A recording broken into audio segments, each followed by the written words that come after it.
Pero maragas ang pagpapala po sa ating lahat. Para sa ating pang-araw-araw ng talata, tayo ngayon ay nasa Genesis Kapitulo 31,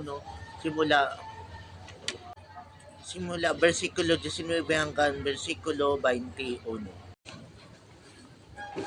Wala noon si Laban sapagkat naggugupit ng balahibo ng tupa.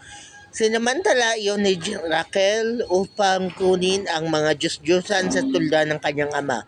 Hindi sinabi ni Jacob sa kanyang biyenan ang kanyang pag-alis. Tinawid niya ang ilog Euphrates patungong bundok ng Galaad. Dala ang lahat niyang ari-arian.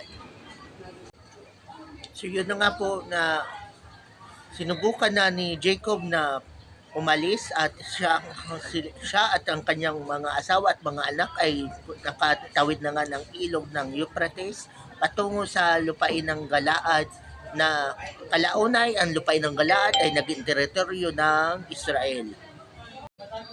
Ngunit mababasa din natin dito na may ginawang kasalanan si Rachel.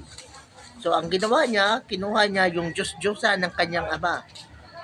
Sa bansang Israel po kasi ang magkaroon ng Diyos-Diyosan o idols ay kasalanan sapagkat yun ay pinagbabawal ng Diyos sapagkat pag meron ka nun para mo na rin pinalitan ng Diyos.